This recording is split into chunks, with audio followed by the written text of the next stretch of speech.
Got it. Yeah. Yeah, and I guess that's what the live chat is not necessarily going to be populated, but yeah.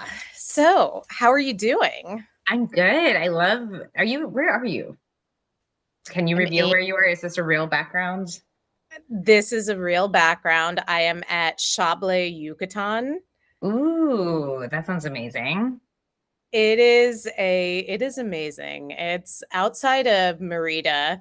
Merida. My Merida. accent, my pronunciation is absolutely horrible. I have to apologize at the top for not knowing as much Spanish as I really should as someone who lives in Los Angeles. But yeah, it is outside Merida. It's on this incredible estate that's anchored by a hacienda that has been here for a very long time, and they've built a bunch of mini casitas, 40 to be exact, around it, and it's pretty heavenly. I came to Mexico to write about this particular chef, the chef of Quintanil, Jorge Vallejo, and he has a relationship with this resort and with Yucatan as well. So I interviewed him in Mexico City, and then ate at Quintanil, which is one of the 50 best restaurants, and now I'm here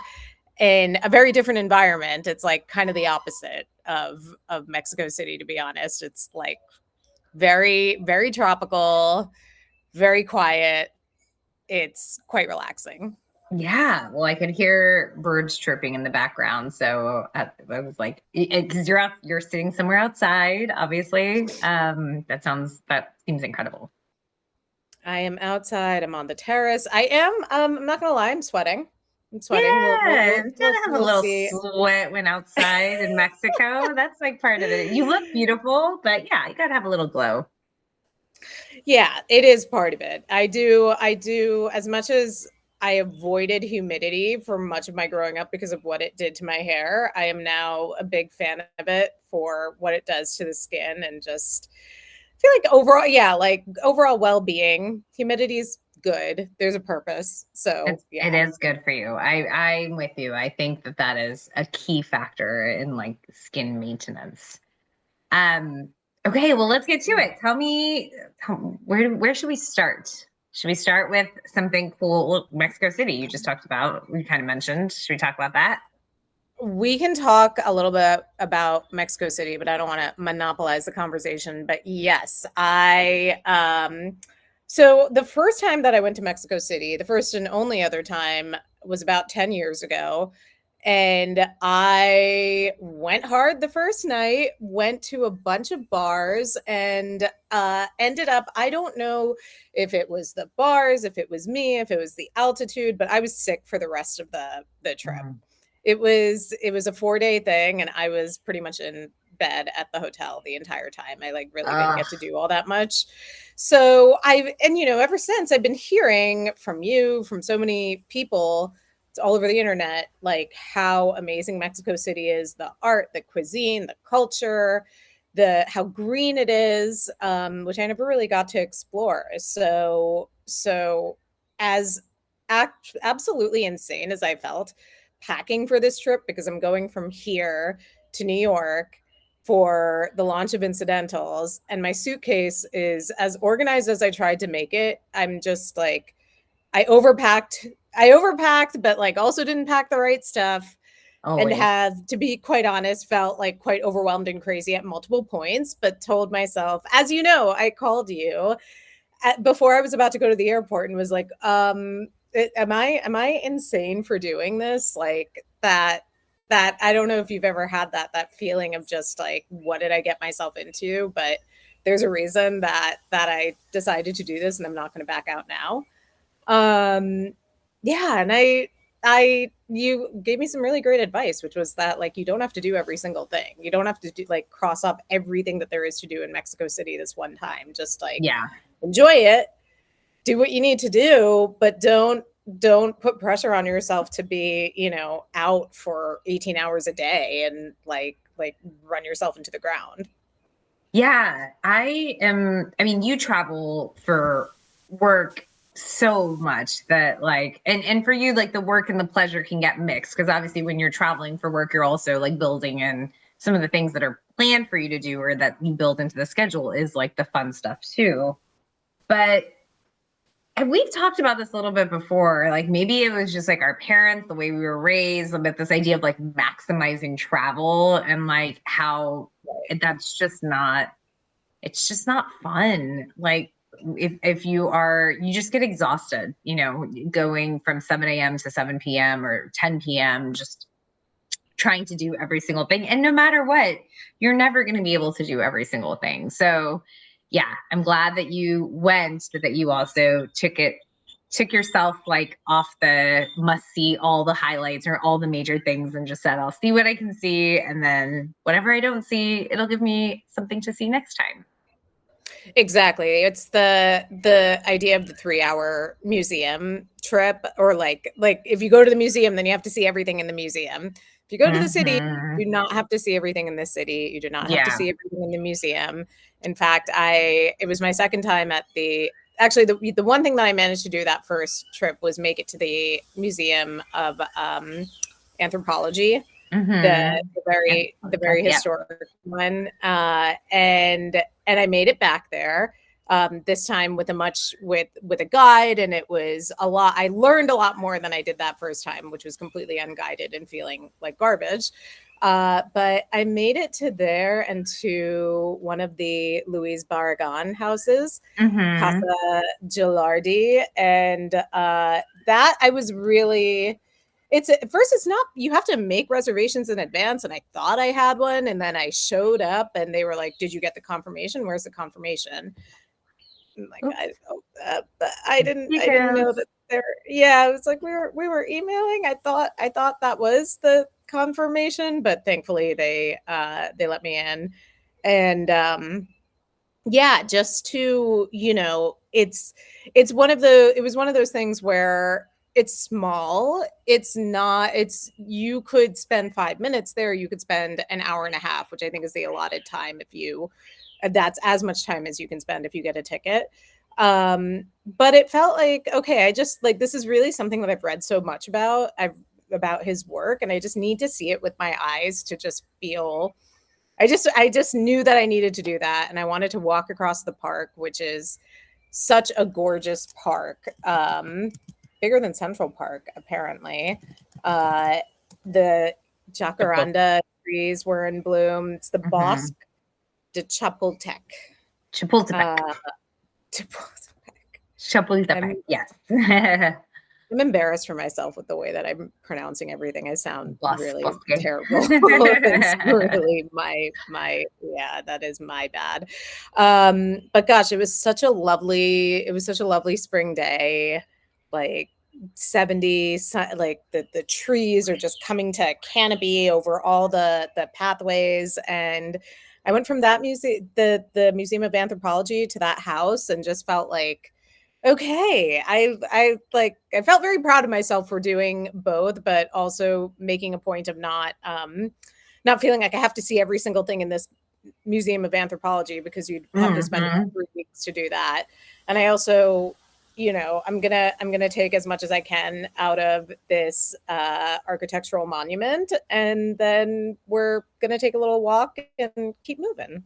Yeah. Well, it's such a wonderful city. And like there's so much to do there that I yeah, I love going there. I'm trying to think of it. It's been like 6 months or something, which is a long time for me since I've gone. But just walking, like being in that city, it's like one of these things where you can just you can discover so many beautiful little corners and things.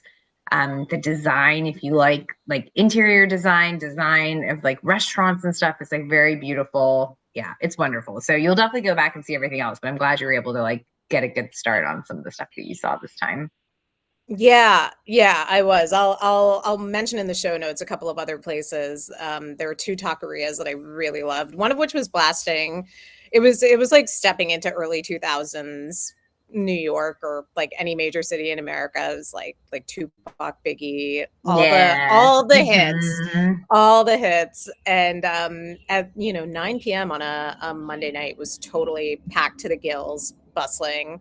I Ah, just love that kind of energy in a city, especially when you first get there and you look around and you're like, all right, cool. It's all happening. it's all happening. Yes, yes. Okay, amazing. Well, you're making me want to get a trip on schedule to go back to Mexico City like ASAP because yeah, I miss it. Um, Yeah. when you go there next time, you have to go to one of my favorite little places to stop by is this perfumeria called Xinu, Xinu. It was And on my list to go to, and I was staying really close by actually, and I ran out of uh, time. okay, well we Yeah. really should go there together because I feel like it'd be a really fun city to explore because we've had different experiences, but that place is just first their perfumes are amazing. They only make like six or something scents, so it's very limited, but like the place itself is so beautiful. Like just yeah, it's an experience. I like places, I like stores that feel like an experience. Like you just get totally immersed um in the layout and the design. Yeah, the smells, of course. It's a really wonderful place. So next time you go back, definitely make time to go there. It's yeah, they especially in that neighborhood in Polanco, there are so many There's so like many yeah, they're places. like green and indoor and outdoor and yeah, there's just a very cool like all the brutalist architecture. There's a very cool vibe happening there. Yeah. You Yeah. threw a big party the other day. Yeah, big is probably an exaggeration. Big occasion, I should say. Yes, big occasion dinner for just the family, but in celebration of my parents' 50th wedding anniversary. So that was really fun. We did we did a really cool photo display that I'll send for us to post in the show notes. But I don't host a lot, but it was kind of fun to have an excuse to decorate. And Juan came up Oh, with this that's great. really cool idea that I think he saw from like a interior design book that he coffee table book that he has of like displaying photographs off of a chandelier. So it kind of becomes the Oh, wow. central point over it's like the chandelier over our dining table and the light fixture. I don't know, it's like a metal light fixture over a dining table. And so we like displayed 50 photographs around it. So it was like a very cool, just sort of like central artsy kind of talking piece. We had dinner, had some what else did we do? We had some cheesy games that were kind of fun, like trivia about the year 1976 that my niece made. And then what else did we do? Oh, Wait, one of those what like how what was one of the questions? What was the I hard mean, there were I think well actually I think I got third place. There were some hard a lot of things were hard. Like what was we got most of them wrong. Like what was the average cost of gas or which I think was like $1 or something. Or what was like who what was there were questions like who was the top selling like music artist or something, just like questions like that. I don't even remember the Yeah. answers.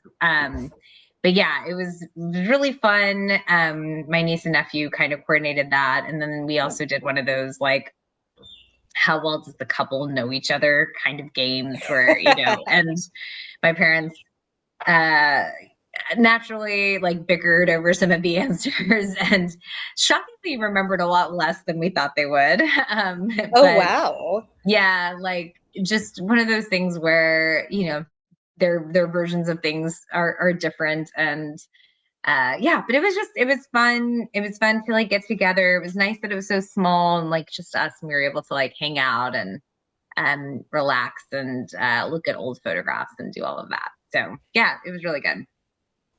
That's And so cool. I really want to. I'm trying to picture this chandelier setup. yeah, it was cool. I wonder if let's see. I don't have my background on blur, so maybe you'll be able to see it. Yeah. Can you kind of see that? Oh, wow. Okay, cool. Yeah, yeah, Yeah. yeah. So, oh, Yeah. that's really cool. Okay, And so you've got like the it's like an iron chandelier and the photos are all printed out and kind of like pasted around the like kind of, yeah, they're like on little mezzanine. rods posted around the chandelier. Yeah. Yeah, it was cool. Yeah. It turned out really, really, really well. And it was fun. It was just like I'm not I didn't do much of that, but just in general, like hosting. I don't do a lot of hosting. And so it was fun to have like a little excuse to get people to come over and set the table and do all that. What kind of food did you make? Or did Oh, I you like what no, was the I ordered in from like the Indian restaurant that my parents really like. nice? Yeah. Yeah. That's the hardest thing about hosting for me is the idea of making food for more than 3 people. Yeah. Even that, I don't know. I'm not very good at scaling recipes or having more than one dish. Unless it's like, here's a And cheese plate or here's like a graze board, and then I'm gonna make one thing and then that's about what I've got in me. and coordinating things to be to be hot and like served at the right temperature at the same time is also like, very difficult. But yeah, I Yeah. feel like when you're cooking, we just it was 8 of us, so it wasn't a big crowd, so we just had food delivered. We did like have to reheat it, of course, but I feel like when you're cooking, hosting takes on a different kind of role because it's already enough like to like make sure everyone, do they need a refill of their beverage and stuff. And then if you're also trying to like cook and reheat and, it's like you end up barely getting to spend time with like the people that you have over because you're in the kitchen, like Yeah. getting things ready or cleaning things up. So yeah, it was nice to just have food delivered and not have to worry about that. Smart, smart. That's Yeah. wow, 50 years. 50 50, mm, years. 50 years. Like it's like that's not a milestone. Obviously I'm reaching, but yeah, pretty You never incredible. know. We could be bionic by that point. Oh God, please. Yeah, not sure that I want that, but We can yeah. live forever. Yeah, yeah. We can I have mean, God, can you imagine? Yeah, that would be really wild. are there But bugs where you are? there are bugs. There are bugs, but I'm you know so what? proud of you. You're Mercifully, so brave. I mean, I think the brave for someone like me who is like chronically fidgety and like I think just being out deciding to do this outdoors on camera with bugs and the elements and like sweat and like I'm coughing randomly. Yeah, this is like my version of Survivor essentially is recording a podcast outside. It's really I don't know why I'm like this, but yeah, I mean, it's a little wild. I'm proud of you for trying new things and putting yourself out there. We're going to talk about vulnerability and life in our little discussion section, and I feel like this is a good space to do it. Good mindset for it. I did think about I'm in front of a plunge pool right now and it's like, ooh, what if I like put the computer on the edge and like was in the I thought about that for about a second and I was not actually going to do it. The amount of things that could go wrong. Plus just like getting cold if half your body is in the water and half is out and I'm Yeah, not that's the part that comfortable enough seems, with myself to yeah. do a podcast in a bikini. Like, no, not happening. Not happening right now. Um, I was going to tell you about the beverage. The Yes, beverage that tell I me. had Mhm. on Monday night. Essentially, so it's called sweara. Let me make sure I'm pronouncing it right. Yeah, sweara. So it's lime juice, Topo Chico, salt on the rim, and ice. Sounds very Hmm. simple. So I guess you could say it's kind of like an agua fresca. But let's see. Suero, sorry. Suero. Yeah, I was just looking at it. Okay, yeah, Suero. suero. Okay. Suero. Interesting. That sounds so Okay, good. yes. It's kind This of like blog a says ranch Suero, water. kind of like ranch water without the vodka or tequila. Does ranch water have tequila or vodka? I Yeah, actually it don't has know. tequila. But wait, so there's no Okay. alcohol in this. There's no alcohol. It's just Exactly. okay. Interesting. It's basically a homemade Mexican Gatorade, according to this blog that's called The Other Side of the Tortilla, which great blog name.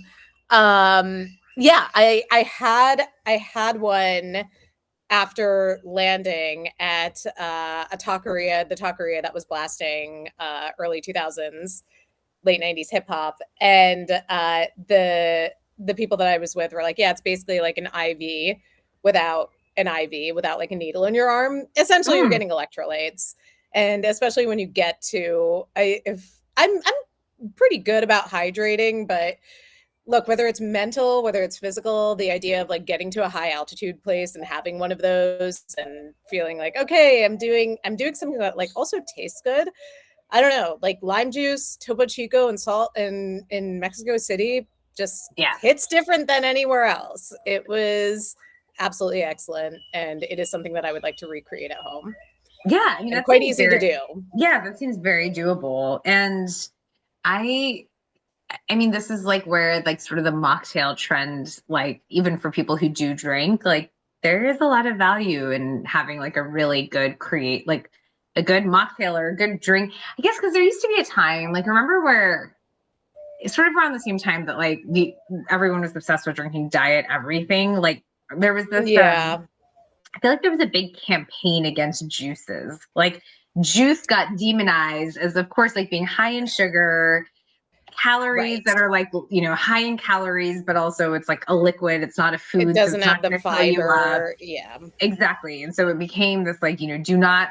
And I feel like I don't know if you did this, but I feel like I fell into this bucket of like other than drinking like I would have 0 calorie beverages throughout the day, like Diet Coke or Same. basically Diet Coke or water, or I would Yeah. drink like super caloric alcoholic drinks. Like, if it had Yes. alcohol, then suddenly it was okay to drink it with calories because like there was this alternative thing that was happening, which was like alcohol. But yeah, I mean, Yep. like there was this period where like I would just never drink a juice or drink like anything that didn't have alcohol that did also have calories. Anyway, this sweater doesn't really even seem to have calories. I mean, it's just basically water and lime. But the point being that like we need to start drinking more beverages that aren't just diet something or alcohol. Like there is a whole middle ground of beverages to enjoy and consume that uh, Totally. are making a comeback. That have their own merits. Yeah, I would say I'm still not on the like mocktail pairing train. Maybe at some point that could happen. I I I totally have that same philosophy in my head of if it has calories, it's going to be a cocktail or wine or beer or something like that for me. If it doesn't have calories, then that's for all the other occasions. But of course, there's nothing like a fresh squeezed orange juice, or even I've had a couple of green juices while I'm here. Like Yeah, the it's Google Verde is so good. Yeah. exactly. I'm not downing like, 36 ounces of it. It's like a small, whatever, 6 ounces. And the whole, of course, like, yeah, juice is not a demon, non-alcoholic or like club soda or whatever it is. It's not a demon either. It's like if you have, 10 bottles of club soda a day, then yeah, maybe something will happen to your tooth enamel eventually. But we go to such extremes with all of these beverages. It's like, okay, if I'm gonna have a big night out, then I'm gonna like have this much tequila, and then the next day I'm gonna have this much water and this much sugar-free Gatorade or whatever it is to make up for it. It's like, no, let's like, I'm trying to practice what I preach. Some amount of moderation. Yes, moderation. Well, speaking of moderation, in some ways, or maybe this is speaking of diet culture in other ways, the thing that I was going to share that I've been really loving is these yogurt bars by a brand called Yasso. Have you had these before? I have actually had them before and I love them. I'm trying to remember what flavor I had. What flavor are you into? I'm into all of the ones that I've tried. I would say that my top two right now are there's like a coffee and there's cookies and cream, obviously, like always the best flavor of anything. And they're so good. Houston's starting to get hot. And Mm, and like I've just developed in the last few months, really, I think since I traveled around the holidays, but I developed this just sweet tooth that I can't kick. Like I want something sweet after every meal. And Yeah. now that there was a period of time where I was like, okay, I can do like a little hot cocoa or something. But now that it's hot out, I'm like, I need ice cream or something that is like cold and delicious. And these little Yasso Greek yogurt bars, that's what they are called, or that's what they are. Totally hit the spot. They're like super refreshing. They taste, I don't know, like sometimes when you eat these things that are like supposed to taste like ice cream, but they're not ice cream, they're like Yeah. they're not satisfying because they're not the real thing. And these are definitely not ice cream, but they're still equally good. Like they have their own independent merit, and they're not like bad for you. They have, I think it's like 100 calories. They throw protein in there. We love protein. It has like 5 We grams love of our protein. protein. Yeah. So I've been throwing one back every day, and it has been a very enjoyable way to end the evening. I think I'm trying to think, maybe I've had cookies and cream or the strawberry one, but they Oh, are really good. And I think that when I'm back home, I'm going to restock because I too have had a frozen yogurt. It really is just like kind of I think I'm just reverting to my 20s because every afternoon there's a yogurt land near me, and I don't know, I get this fixation of maybe I'm avoiding work. I don't know what it is, but I'm suddenly like, oh, I want to go, and like I'm just going to get a little bit. And I'll get a little bit and I'll put like some gummy toppings on, and it's like my afternoon treat, but it would be a lot more simple if it to was in just your have them in the freezer. freezer. Yeah. Yeah. And just be able to pull it out and like, yeah, look, like ice cream, I absolutely love ice cream, has its place and time, and sometimes that is a little bit every day, or what, like sometimes it's going to Jenny's ice cream on a Friday night after it's so good after dinner. I absolutely love Jenny's. But yes, I also believe in being fully stocked with frozen treats because you really never know. You Never know never when you're gonna know. just need that pick me up. Remember in New York after college, well, Ed and me were both obsessed with Tasty Delight. Like, Obsessed. does Tasty Delight still exist in the city? I Like think when it you walk still around? exists, but I don't think it's as prevalent as it used to be. Yeah, it's still, oh God, their Instagram account only has 1,500 followers. That's What? wild. Oh my That's so God. that's I crazy. feel like we need to do a whole episode on sort of the transformation. I was going to say downfall, but that seems too dramatic. Yeah, Because in their heyday, there was literally a Tasty Delight on every single block or every 3 blocks in New completely. York City. Like this Um, is wild. I think that as everything from the 90s and the early 2000s is coming back, Tasty Delight is due for a renaissance. bring I think back they just need Tasty a social Delight. media manager.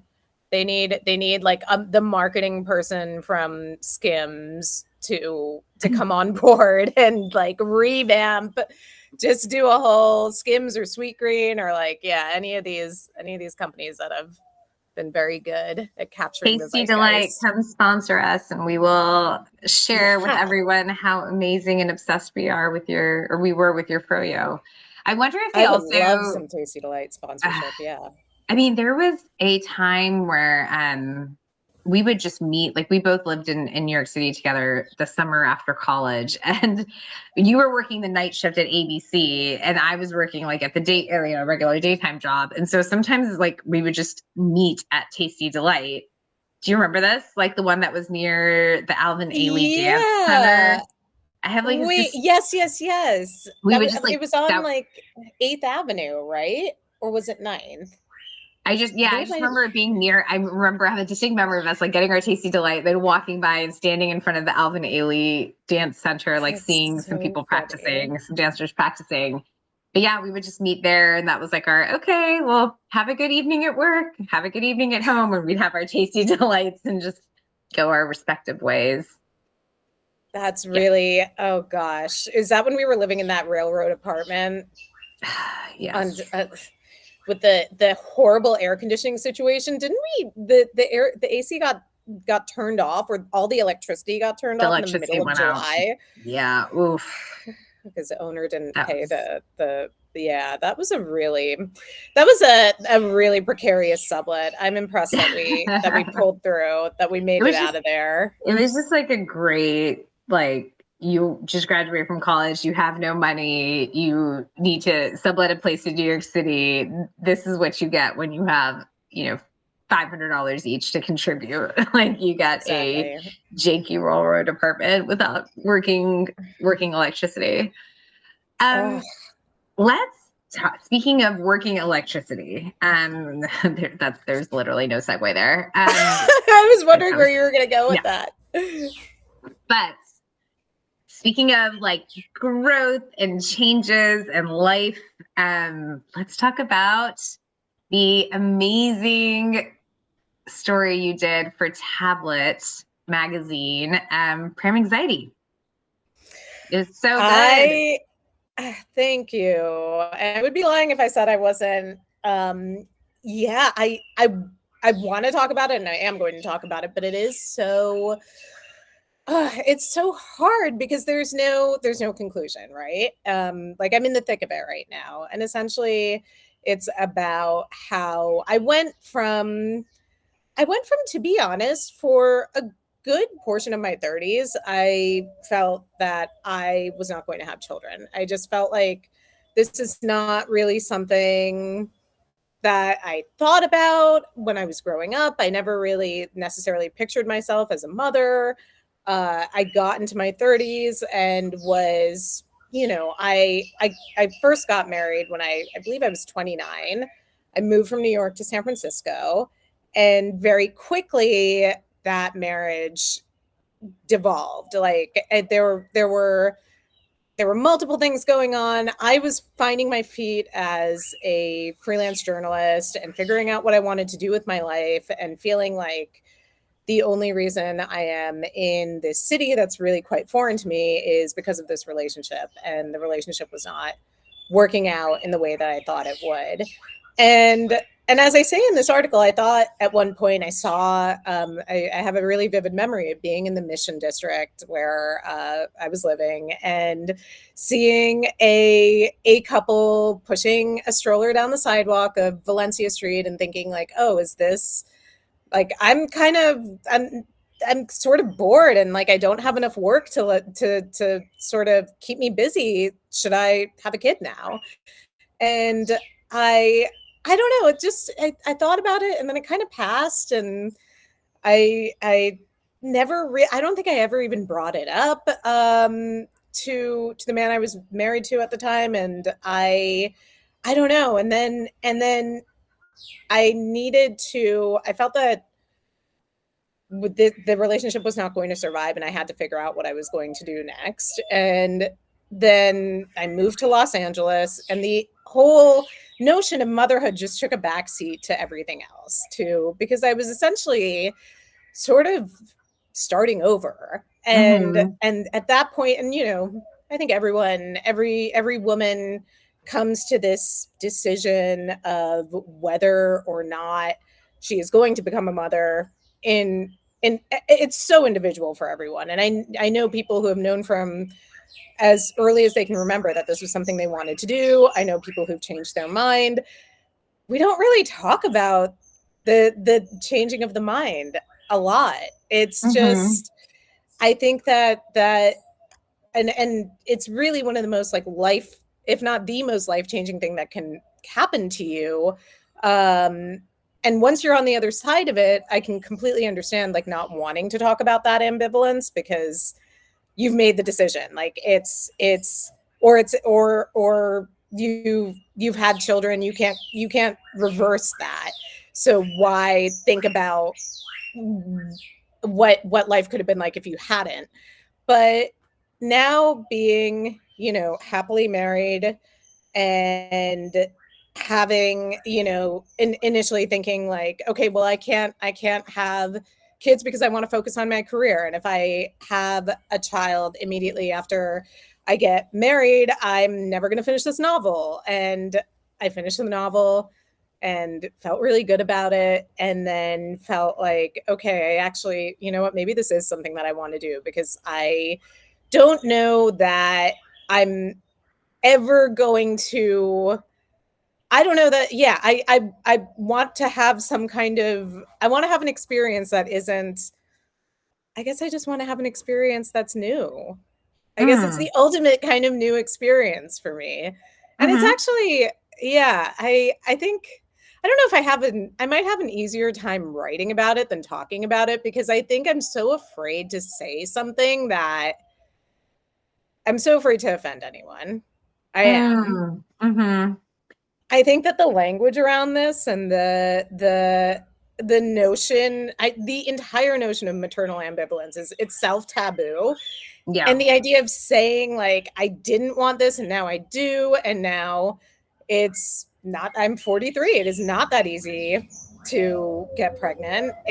Maybe it wouldn't have been, maybe if I had tried 10 years ago, I would be having the same issues that I'm having now. But it does feel like, okay, if I own up to this ambivalence, am I somehow making it harder for myself? Am I somehow like asking, you know, willing this process to be more difficult than it is?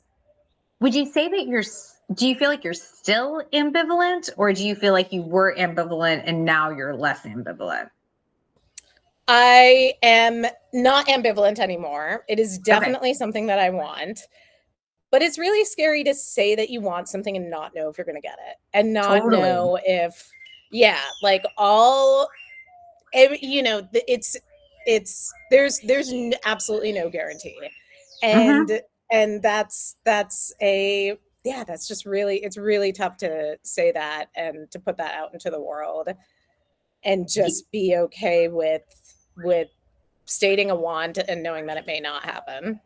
And I think that's something that a lot of people, a lot of women don't talk about, like I there are lots of different layers to this. And I think what you're talking about in some ways is I feel like I've started to hear more and seen more on social media of women who are describing the challenges with their fertility, people who are going through IVF treatments that maybe aren't working out as they expected, or egg retrieval processes, or that whole journey, which is a very much like a medical sort of side of things experience that is incredibly difficult and challenging and emotional and important to talk about. And we don't talk about it enough, but I feel like there is more. I feel like in the last few years, I've seen more, I've heard more just from friends opening up. Like, I feel like that's happened a lot more recently, which is great. I feel like what you're talking about is almost one stage before that. And it's different than that, right? Because it's the it's like the difficulty of the journey in deciding, Yeah. and what that involves. And that is something that I feel like people don't talk about as much, because like you said, for a lot of people it is something that isn't necessarily a decision. It's something that they feel, innately, or feel really strongly about from youth, or from their early 20s. Like, it's something that they feel destined for. It feels like something that they know they want.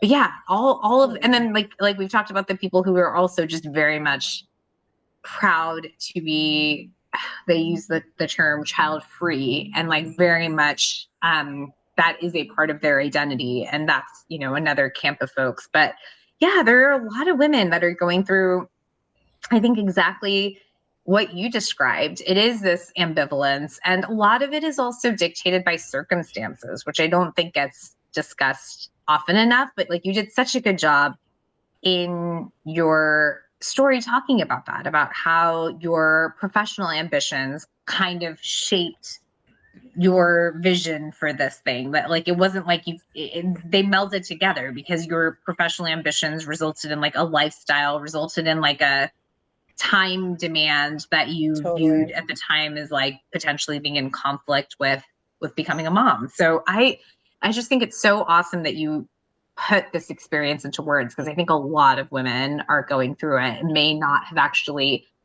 fully thought about it in the way that you wrote about it, but it really resonates with them.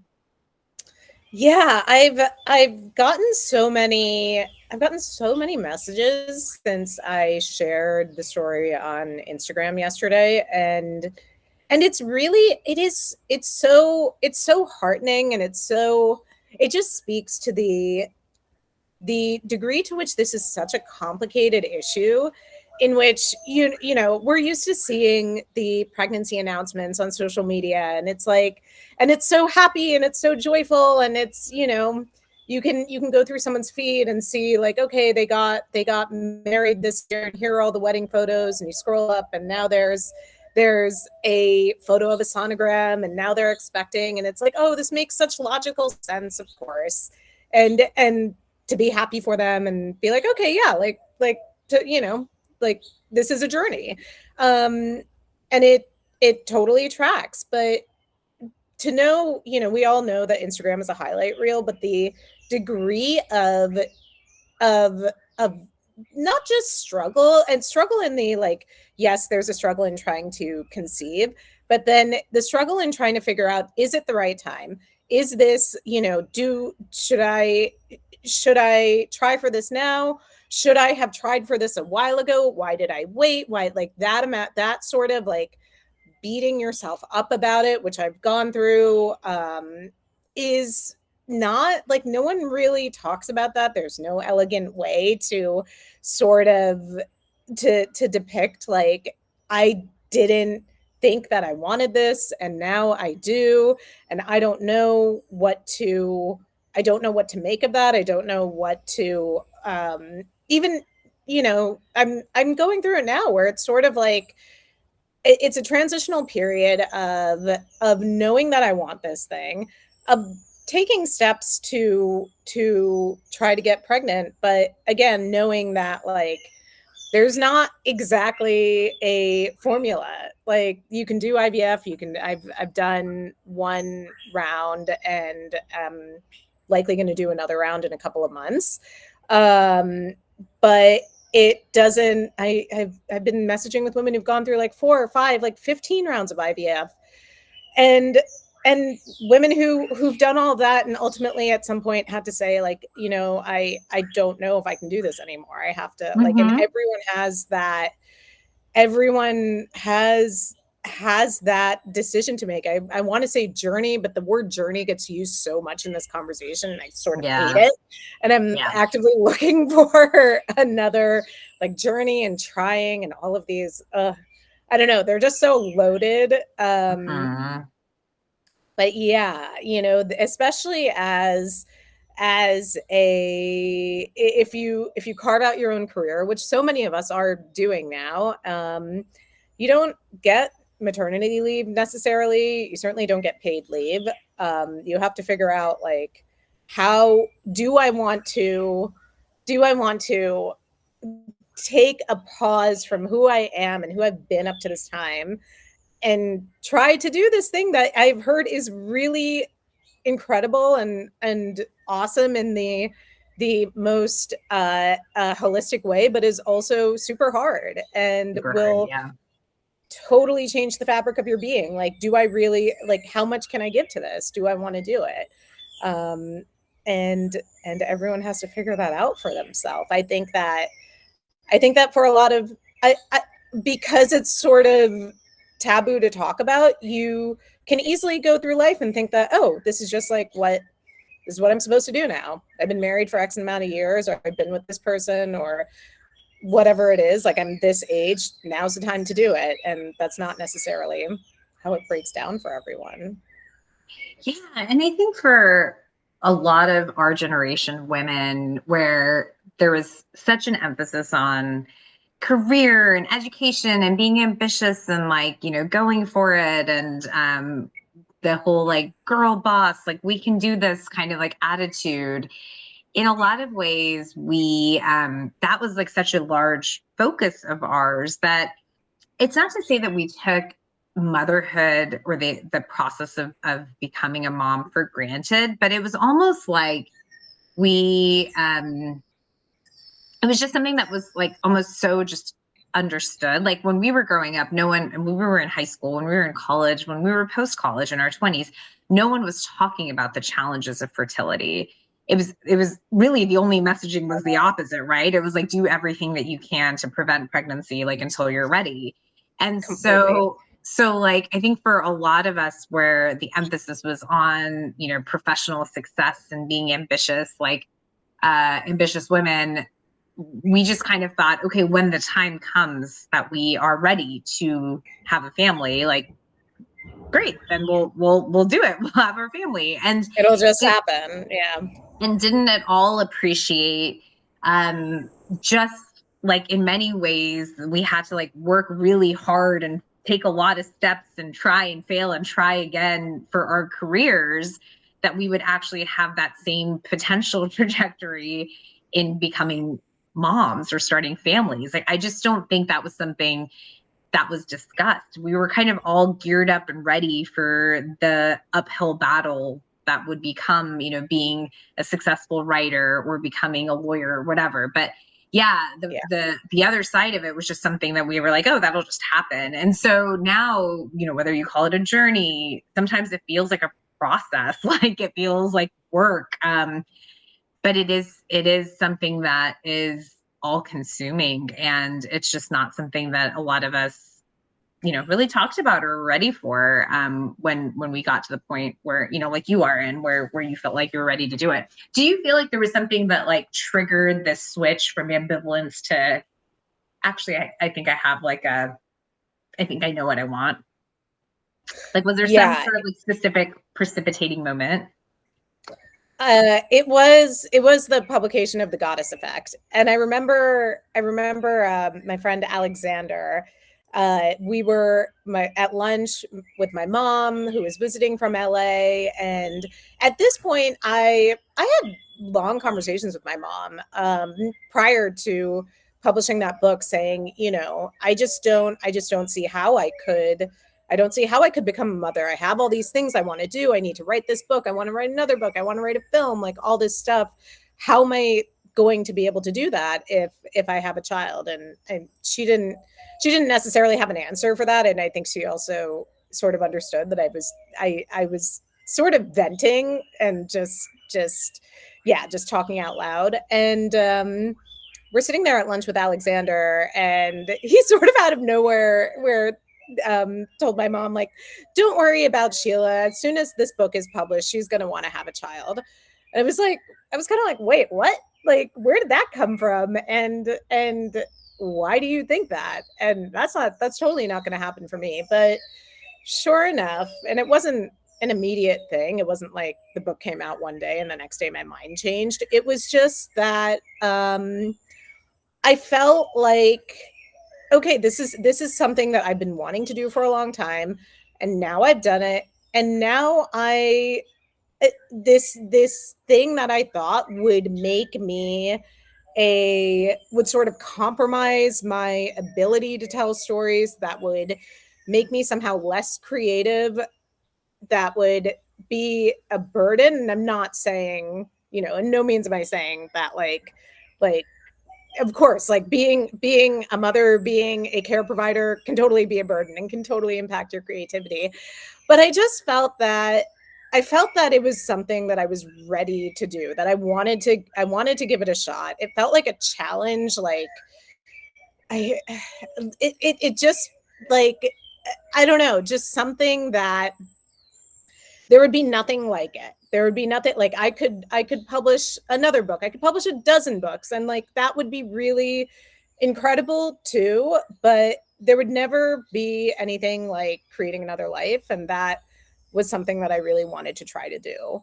Mm-hmm. Um I don't know, even when I say it now, that I don't know what the right answer is to wanting to have a child. I don't know, like, if there is a right answer. Like, and I've gone on the Reddit boards and I've gone down like the rabbit hole of, especially when I was really like, wait, do I want to do this or do I not? And there are Facebook groups dedicated to people who are child free and proud. And then of course there are tons of groups and discussion boards dedicated to mothers and parents. And I was searching for some kind of answer. I wanted someone to tell me like what is the right thing for me to do. And of course that does not exist. It just was a feeling that kept building. And then also seeing, I mentioned my friend Amy Chozik in the article a lot because she's been she's been a friend who's always just someone I've always looked up to. And I saw the way that motherhood almost changed her for the better. Like it's made, I'm in awe of everything that she's accomplished. And other friends of ours, like I look at Ashwarya and like, I don't know. I have so much respect for these women who have built their careers and brands and whole like empires and managed to do it while also being a mother. And maybe manage is not the right thing. I think that it's like it's all sort of informed each other. And seeing that made me feel like, okay, that's like maybe I can do this thing. It doesn't have to be one or the other. It can be this and that and not a binary, like you have to pick one or the other. Yeah, totally. And I don't think there's an answer, right? I mean, I think like that's what makes it so personal and so different for every person, every woman.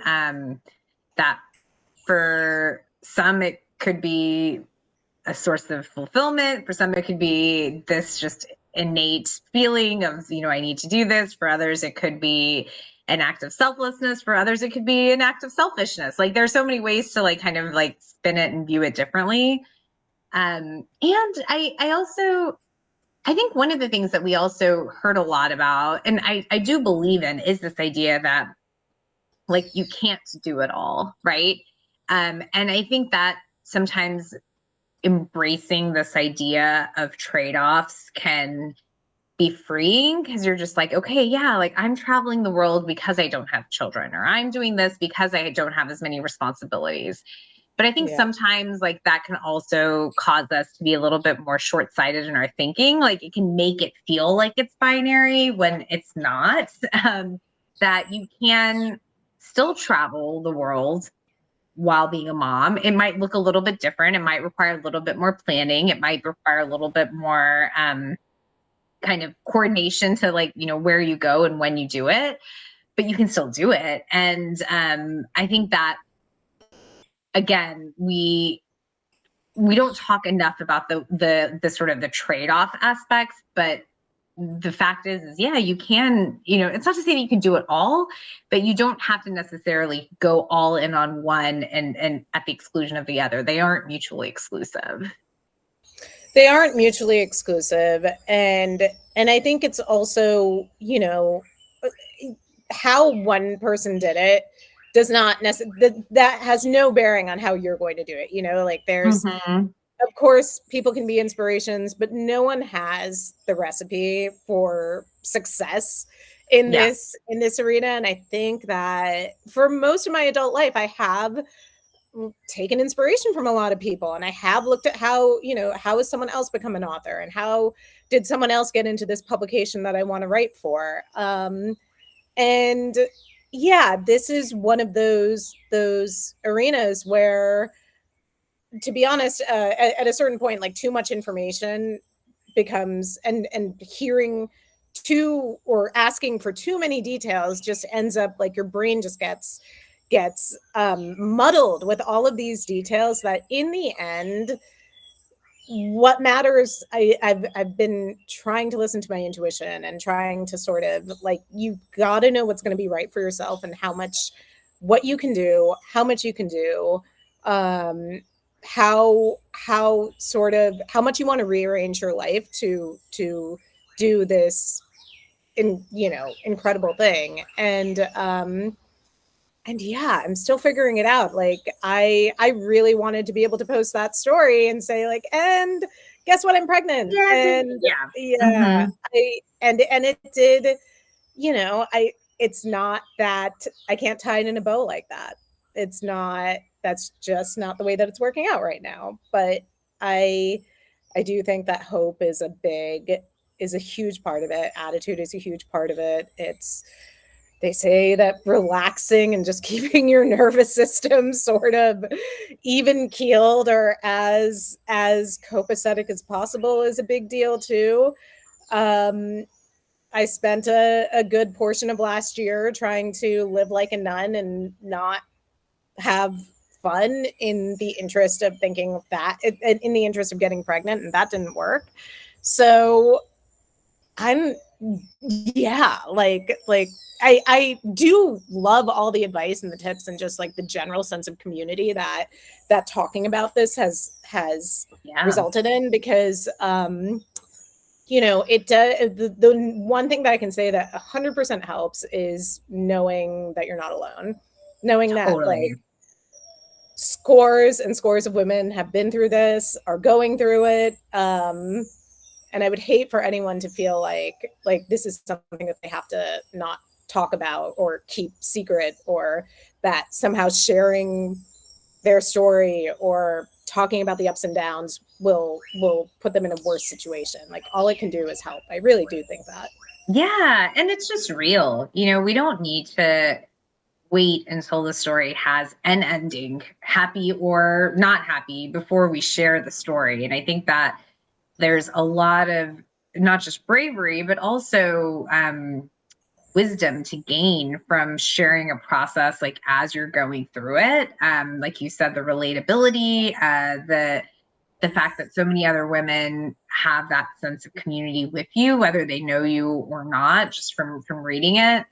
And I of course hope and pray that you have like the happiest ending, exactly as we want it to be. But I'm glad that you took the step of sharing it before then, right? I think like as you've described, when things are beyond your control in some ways, putting words to the experience helps you really at least like know your emotions and know what you're going through. And that's like a really powerful thing. So I'm glad. Do you think you're going to keep writing about it as you go on the I would journey? love to. Me? I would love to. I mean, I think that yeah, and thank you for saying that about it doesn't have to, you don't have to have that neat and tidy ending, because there is, yeah, there's a part of me that just really wants the conclusion to be so definite. And but I agree, there is power in sort of taking people through the process, and like, we're to be continued. We don't know, like the rest is still unwritten, like that song from the Hills. Is Yeah, that cue is it the Natasha Hills? Yeah. Bedingfield. Yeah, Yeah. Natasha Bedingfield, exactly. Um I would keep writing about it. I would keep writing about it. I don't have like a story in mind at the moment, but yeah, I do think there's so many parts of this, like fertility clinics in general are such cringe places. Like I just the stuff that you see, and I don't know, there's a whole, there's something to be done there with like being in these waiting rooms, and everyone is there for kind of the same reason, but somehow it just feels so awkward. And I don't know. Yeah, like I guess maybe people don't talk to each other in like any doctor's rooms, but maybe this, or waiting rooms, but this could be, I don't know. I would love like a Warby Parkerification of fertility clinics. I don't like let's I don't, can we make them, dare I say it, more fun and less of a chore to go to. I like mine. I like mine a lot, but I'm always just looking around. I'm looking at what people are wearing and doing, and it's quite it's an interesting subset of people. Interesting. Okay. Well, I feel like that would be fascinating to read about. But I loved the story. I'm so proud of you for writing it. I noticed on Instagram just so many women commenting about how much they loved it. So as I commented, this is going in your Hall of Fame. I think it's one of the best things that you've written. And I'm so proud of you for putting this out there. I love you for reading it and for supporting and for, you've known me from a time where I would say I was probably one of the least vulnerable people for a good portion of my like teens and 20s. And so it feels, it's nerve-wracking, but it feels good to be able to talk about this and to have in a way kind of flipped to a point of almost oversharing. But I'm glad that people want to hear about this and talk about it, because I do think we should be talking about it more. Oversharing is the bread and butter of the internet and social media these days. So well, I am excited to also, you have a lot of big things coming out. You have this story that got published, and then you have the incidentals coming out in just a few days. Just a few days. Today's Friday. It's coming out Tuesday. There's going to be a party in New York. There's going to be a party in LA. I'm really excited. I'm going to have a lot to talk about next week too, on front, on the incidentals front. But yeah, totally, we have to talk about it. I'm going to use this as an excuse to reread it. I loved it the first time, but I'm really excited. I wish I could be at the New York party, but I know it's going to be amazing. I can't wait to see photos. Yay. Hear all about it next week. Hear all about it next week. Yeah. I hope that the audio from this isn't absolutely crazy, because the birds are like a symphony right now. They can't be stopped. But no, it sounds really beautiful. It's like it's really not that bad. I actually think it's kind of amazing they're talking about their fertility journeys too. Yeah, exactly. They're crowing about it, in fact. Love talking to you as always. Have a wonderful rest of your time in Mexico. Thank you. Have an amazing weekend, and we'll talk next week. Have a suado for me. I know. I think I might. Bye. All right. Bye, Shields.